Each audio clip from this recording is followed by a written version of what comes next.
And since then, she's been hanging in the Belvedere Gallery in Vienna. And now you'd like to be reunited.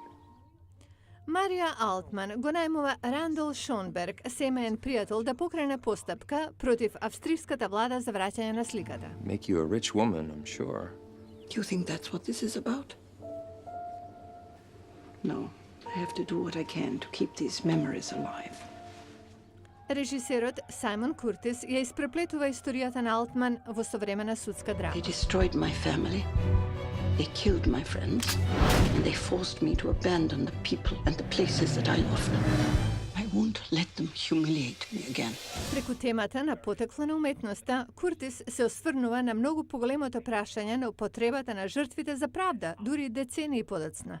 The 21st century is in a very complex. 21 век е многу комплицирано и нестабилно место и важно е да се запомнат некои од лекциите и некои од страшните грешки направени во 20 век. Куртис вели дека многу внимавал точно да ги прикаже сцените на прогон на австриските евреи во предвечерието на Втората светска војна. Хелен Мирен ја игра рафинираната и продуховена 80-годишна Мари Алтман. Рајан Рейнолдс е во улогата на Рандол Шонберг, неискусен адвокат кој го изнал случајот пред Американскиот врховен суд и победил. Денес Шонберг е председател на Музеот на Холокаустот во Лос Анџелес. Тој се уште работи на враќање на украдените уметнички дела од еврејските семејства. After the war, people didn't. По војната луѓето не се концентрираа на материјални работи, се работеше на повторна изградба на животите, на пронаоѓање на блиските.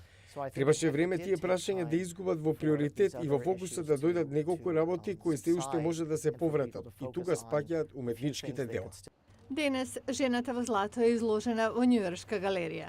Еврејски филантроп Роналд Лодер ја купил сликата од Мари Алтман за $135 милиони во 2001-та. I think for him it's a dream come true. Филмот го зголемил интересот за сликата каде илјадници дошле да ја видат во живо.